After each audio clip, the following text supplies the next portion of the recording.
భారత రాజ్యాంగాన్ని రాజీ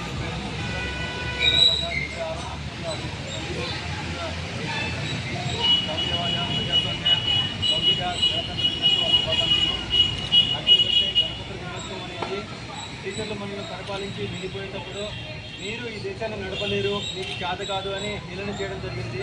దీనికి దేశంలోని పెద్ద పెద్ద నాయకులందరూ కలిసి ముసాయిదా కమిటీని ఏర్పాటు చేసి ఆ ముసాయిదా కమిటీకి మన రాజ్యాంగ నిర్మాత బిఆర్ అంబేద్కర్ గారు అధ్యక్షతన రాజ్యాంగాన్ని 2 సంవత్సరాల 11 నెలల 18 రోజుల సుదీర్ఘ కాలం రాసి వివిధ దేశాల నుంచి అనేక హక్కులను విధులను అలాగే పౌరసత్వాలను తీసుకొని భారత రాజ్యాంగం దేశంలోనే కాదు ప్రపంచంలోనే అతిపెద్ద రాజ్యాంగంగా తీర్చిదిద్దిన ఘనత మన భారతదేశ ముసాయిదా కమిటీ అధ్యక్షులైనటువంటి బిఆర్ అంబేద్కర్కి సొంతమైంది. అదేవిధంగా రాజ్యాంగం ప్రతి ఒక్క భారతీయుని కూడా అనేక హక్కులను విధులను అనేక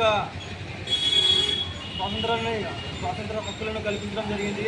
దాంతోపాటు జాతీయ జెండాను జాతీయ గీతాన్ని అవమానించకుండా ప్రతి ఒక్కరూ దేశాన్ని ముందుకు తీసుకుపోయే విధంగా ఈ రాజ్యాంగం మనకి ఎంతగానో ఉపయోగపడుతుంది. ఇలాంటి రోజున మనమందరం ఇలా కలిసికట్టుగా చేసుకోవడం ఎంతో నాటిగా ఉపయోగించిన ప్రజలందరికీ నా యొక్క కృతజ్ఞతలు.